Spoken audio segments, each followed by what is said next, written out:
Why Intellectuals Are Fucking Idiots by Mark Manson. December 19th, 1978, Malcolm Caldwell, a professor at the University of London, boards a plane to Cambodia for a historic trip. It's an opportunity so rare that Caldwell and his friends hoped that it could potentially change the world forever. 3 days later, Caldwell would die in one of the dumbest ways imaginable. What? And this is why intellectuals are fucking idiots. Interesting. Malcolm Caldwell was a consummate intellectual. And as we'll see, he was also a complete and total idiot. He spent his entire life studying Southeast Asian history and economic development. As a result, Caldwell became a staunch Marxist. Just to give you an idea, Caldwell visited North Korea in the 1960s, and he came away saying good things about it. So when communist revolutionaries took control of Cambodia in 1974, Caldwell was enthusiastic. The new communist leader of Cambodia was a man by the name of Pol Pot, and he has a radical new agenda of how to create a communist utopia. That is quite a name, man. Pol Pot. Caldwell believes that Pol Pot could finally be the communist leader that he's been waiting for. But the truth is that Pol Pot is as insane as he is cruel. And at the time, this is obvious to pretty much anyone paying attention. In the 4 years Pol Pot is in power, it's estimated that he is responsible for the death of more than 20% of the entire population. Bro. But when this news of genocide and atrocities began to leak out to the wider world, Caldwell refuses to believe it. This unwavering support eventually earns him an invitation to visit Cambodia by the regime. He accepts. In December of 1978, he boards that fateful plane to Asia. Caldwell spends a few days touring the country. On the last day, he is granted an audience with Pol Pot himself. Now, reportedly, Caldwell was euphoric with excitement and anticipation. Once in private, Caldwell and Pol Pot had a long intellectual conversation. Holy shit. In his enthusiasm, Caldwell began sharing some of his ideas for Cambodia. And at some point, he likely said something that Pol Pot took to be criticism. Because, well, soon after the conversation ended, Pol Pot had Caldwell killed.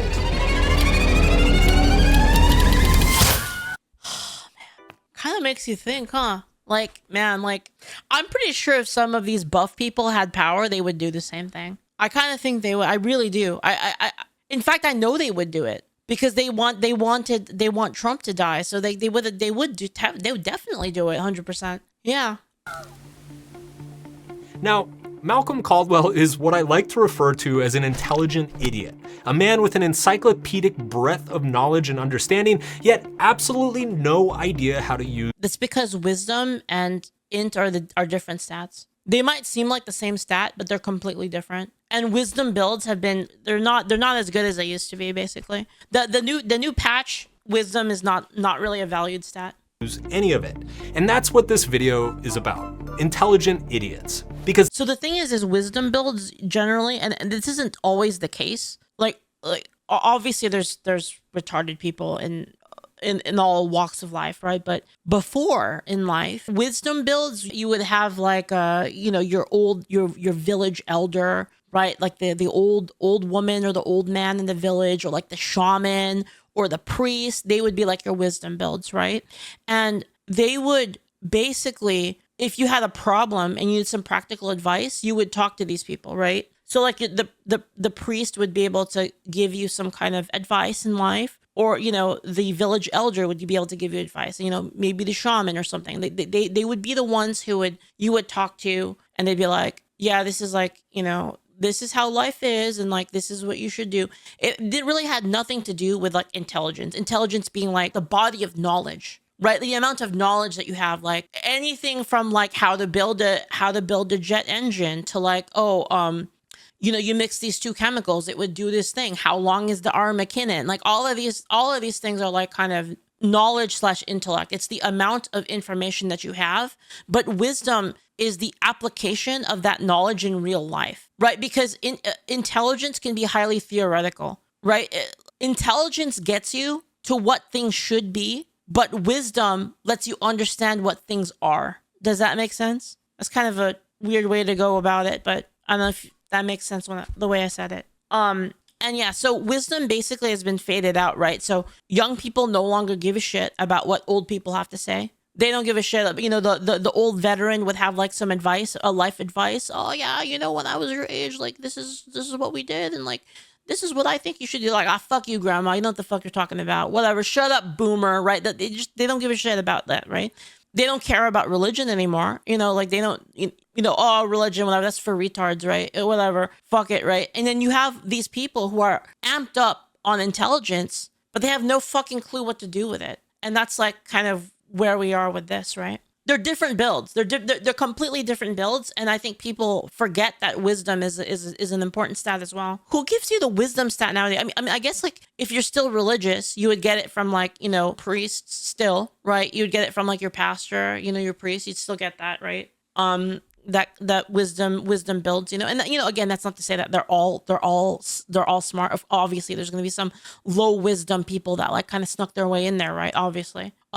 Using the charisma build, right? The charisma build lets you kind of bullshit your way through shit, right? But where do you even get it from, really? It's really just, I don't know. People nowadays, they kind of ignore all the things, all the people that do have good wisdom builds. I guess you might get some streamers that have it. You might get some like online content creators that have wisdom builds, but it's kind of not that common, I'd say. Today's world seems to be full of them, and it's becoming a problem. Take the recent study that asked 30 behavioral scientists to predict which interventions would motivate people to go to the gym more often. Not only were these scientists' predictions horribly wrong, but get this, they were worse than random guesses. Kirkison says bring back encyclopedias. Encyclopedias buff, actually, you know what? Kind of, sort of true. I was going to say that encyclopedias actually buff knowledge, but the thing is history is kind of both. History is like a little bit of intelligence. It's like a hybrid. History is a hybrid skill that pulls from both wisdom and intelligence. Horribly wrong, but get this. They were worse than random guesses of a person off the street. You might think this is retarded, but actually Asmund is a good example of like a wisdom build, kind of. Consider the fact that over 91% of... And you might think that that's really retarded, and I'm sure a lot of people would laugh at me for saying that, but I actually think it's true. I actually think that compared to the average person, I think that Asmund's wisdom stat is higher. Fund managers cannot beat the by like a significant amount. Street. Or consider the fact that over 91... And it's why I like Asmund Gold so much, by the way. Than random guesses of a person off the street. Or consider the fact that over 91% of fund managers cannot beat the market, despite the fact that the entire purpose of a hedge fund is to explicitly create better returns than the market. Or an ongoing 20-year study that has consistently found that 90% of professional wine tasters are no better in blind taste tests than random chance at identifying more expensive wine. What the hell is going on here? Well, to explain, we need to start in a very strange place. A president, a CEO, and a horribly unsuccessful war. Oh dear. Oh dear. March 28th, 1961, the newly elected president John F. Kennedy appoints the CEO of Ford Motors, Robert McNamara, to become his Secretary of Defense. This is a seismic decision, as McNamara is a completely unconventional choice. A CEO from the private sector with no military background, no Washington connections, a total outsider, and, to boot, the youngest Secretary of Defense in U.S. Yeah, no wonder they killed that guy, holy shit. History. McNamara is also an intellectual. He's a statistician. He's a lover of data and predictive models. He's like getting people in there that are not establishment, dude. And upon confirmation, McNamara's big innovation is that he is going to bring quantitative analysis of manufacturing to the actual battlefield.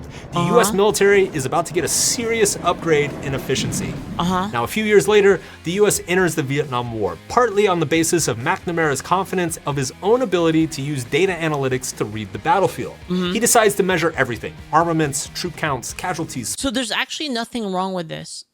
Just this as a basis is probably a really good thing. Having all of that data and being like, okay, like this is, the statistics show this and like the numbers show this, that's a good thing, but you have to know how to apply it. That's the problem. Is if you can't apply it after that, then it's useless. Supply chains, and make sure that every decision is based solely on the facts on the ground.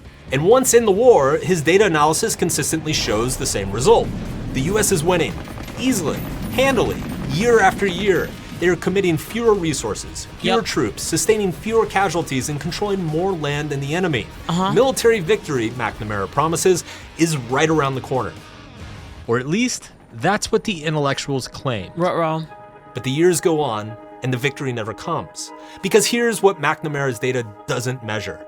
The North Vietnamese willingness to suffer and die for their country. The poor morale of the US troops. The corruption of the South Vietnamese government. Again, this is all wisdom shit that you can see, right? Like using history and kind of like understanding the reality on the ground, right? The human part. Yeah, exactly, the human part. Political wins at home. The truth is, the US is losing and has been losing for almost the entire war. And everyone kind of knows it, except McNamara. Because winning and losing is not just numbers, basically, right? Judging like military strength by pure resources is not really like effective, right? Because if you're fighting against a enemy that has less resources and you have more resources, doesn't mean that you automatically win. Intellectuals create models of the world. That's kind of their purpose. That's what makes them intellectuals. In theory, these models reflect and measure reality in a way that allows us to... This is what I was... Oh my God, this is literally what I was talking about. This is what it should be, not what it is. That's the problem. There's a disconnect between like what it should be and what it is. And I feel like a lot of people have trouble with this, right? They have trouble like parsing this. Quantify progress and predict the future. The problem is you can't measure everything. It's impossible.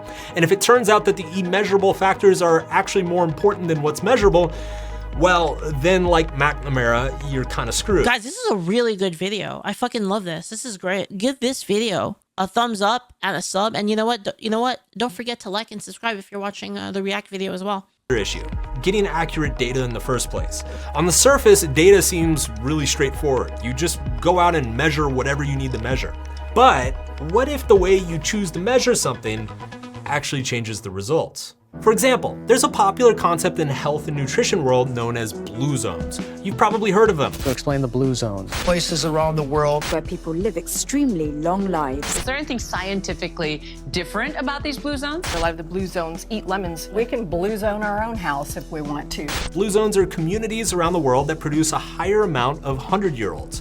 People have suggested that we should study these blue zones to figure out how they live longer. And as a result, the blue zone model of health has become incredibly popular over the past 20 years, spawning best-selling books, a multi-million-dollar business, and a Netflix documentary, not to mention hundreds of YouTube videos. Here's to the beginning of our blue zone adventure. And this is great. Except it wasn't. See, it turns out that upon closer inspection, a lot of the data behind the blue zones is, well, bad. For example, each of the blue zones happen to be in places where birth certificates were either adopted oddly late or... Oh my God. So what, like, people are like, how old are you? 200. Sounds about right. were largely destroyed in a war. Holy shit. All of the blue zones involved countries that were at war in the mid-20th century and had drafts with upper age limits, giving young people incentives to lie about their age. 2 of the 5 blue zones had major pension law changes that gave older people more money, another incentive to lie about one's age. And most interestingly, while the blue zones are overrepresented in 100-year-olds, they are... This is the same as the fucking, what do you call it? The saturated fat thing and fucking eggs. Underrepresented in 90-year-olds. Interesting. The point here is that the blue zone model of health and longevity isn't necessarily a bad model. The problem is that it's built on top of bad data. Therefore, it's not accurately reflecting reality. Yet, of course, nobody thinks about that. Netflix definitely didn't.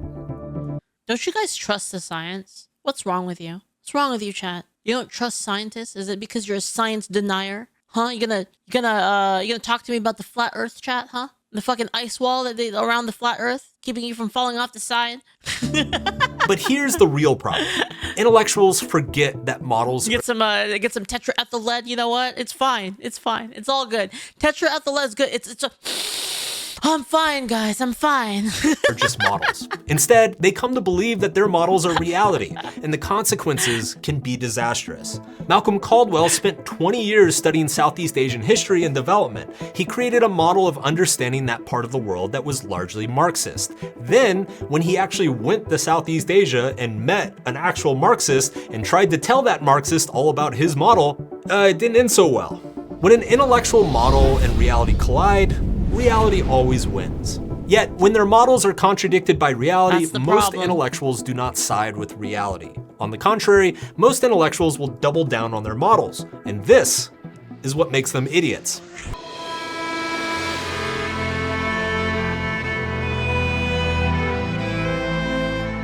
In 1968, the biologist Paul Ehrlich began his book, The Population Bomb, with the following sentence: "The battle to feed all of humanity is over. In the 1970s, hundreds of millions of people will starve to death. At this late date, nothing can prevent a substantial increase in the world death rate." In the book, Ehrlich builds a case that the world is overpopulated and we would soon experience catastrophic social, economic, and environmental collapse. He predicted that all marine life would die by 1980, that over 1 billion people would die due to famine by 1990, and that England would no longer exist by the year 2000.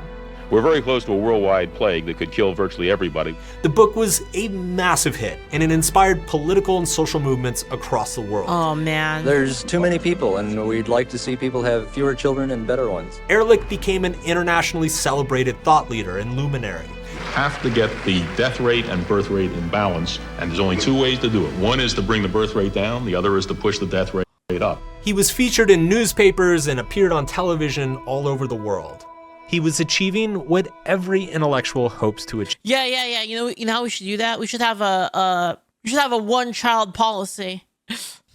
Achieve real impact. Except that he was completely and utterly wrong about everything. 1 plus 1,000 social credit. Thank you. Ehrlich didn't let that stop him. In 1990, he doubled down with another book. In 2004, he stated in an interview that his only mistake in his first book was that his predictions were too optimistic. In 2008, he argued that governments should not allow people to have more than 2 children. Even last year, in 2024, he was interviewed Wait, this guy is, oh my on God. 60 Minutes, He's one of the still most going. prestigious news programs in the United States. Ehrlich is the poster child for an intellectual idiot. Here you have a guy, super educated, professor at Stanford, spends decades thinking about sustainability, and he comes up with a model. The model makes some catastrophic predictions. He is then rewarded for the model. He's told he's a genius. He's a visionary. Oh my God, he's saving the planet and humanity and the baby seals. Oh my God, the baby seals. He gets paid for this model. He wins awards for this model. He becomes world famous for this model. But reality eventually makes a fool of every model. And the intellectuals who cling to their models. That's like literally how I see it. Like every time, like that's what I hear in my head whenever that kind of happens, when like there's like a person that like says something like retarded and everyone's just like,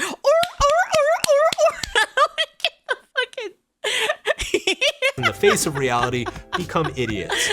Idiots don't update their views about the world when new information comes out. Idiots try to shut down discourse rather than engage with it.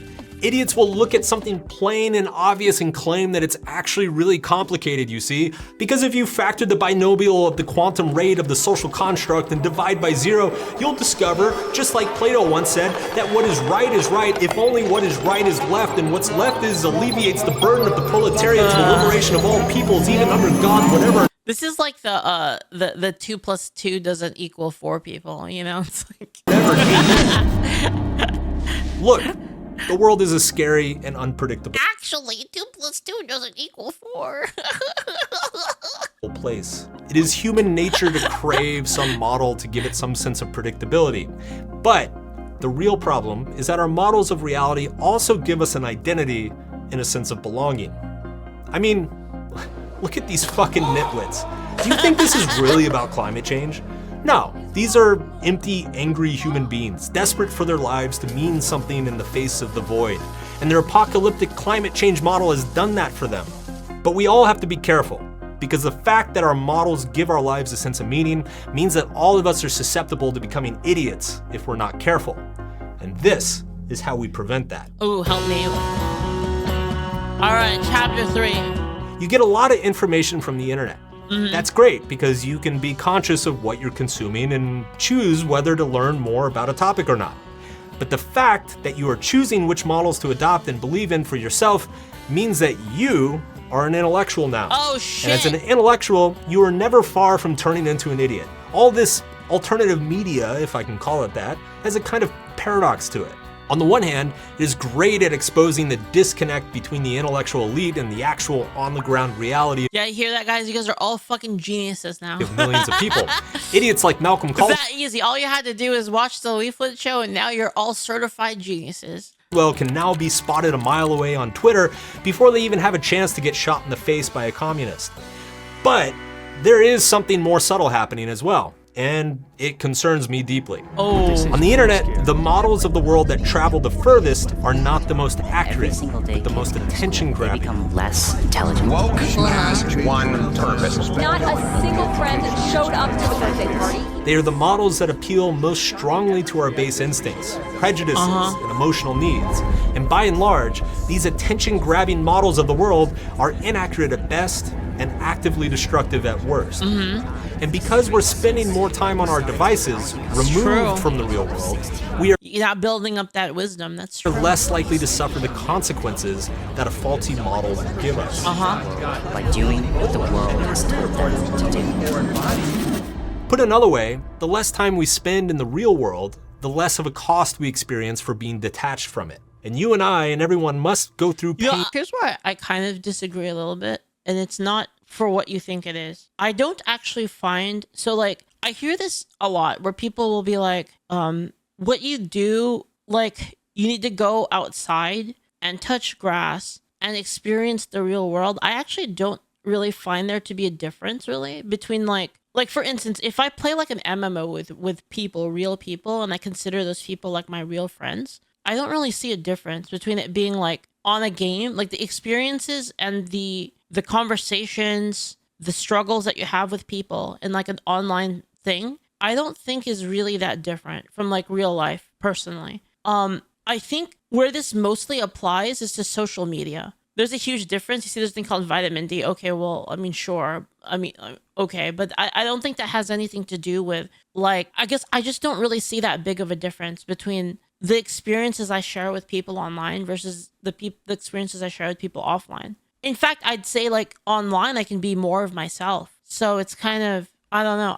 I've never seen a difference in it, I guess. And I think where I would, sorry, I'm thinking. I think the thing that is dangerous though is social media, like we talked about before, about how social media is what paints an inaccurate reality, basically. I think that's where the problems lie, is social media. Because I still, again, like, when I hang out with Shy, I mean, Shy is my friend, right? And, when things happen to me, Shy's there for me. And when things happen to her, I'm there for her. And it's like, I don't see how that's any different than like a real life, like a in-person like relationship. I don't think it's really that different. The major differences between offline and online is biological completeness. Your body can get confused, but otherwise that's it. Similar to the problem with exchanging letters and passes. The thing that actually is kind of interesting. There's only one thing I think that's kind of different. And it does have to do with that a little bit is, have you ever, and like as a person that like,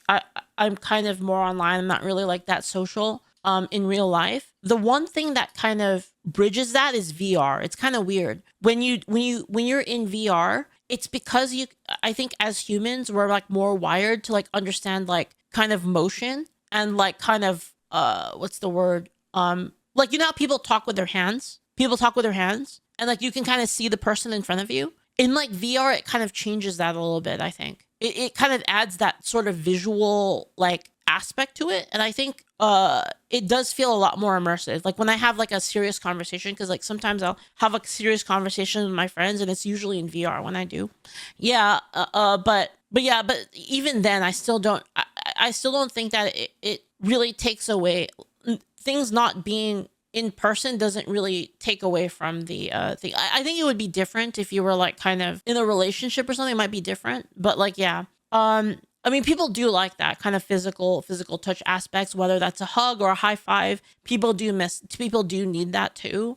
So I can kind of see the argument for both sides. But like, again, like from my personal perspective, it just seems like I've had interactions in person and I've had interactions that are strictly online. And I feel like, to me, there are kind of benefits to both, really. Means to remember this all the time. This is not reality. This is a cheap 2D rendition of reality, a funhouse mirror of reality. It is a cheap imitation and temporary substitute for reality.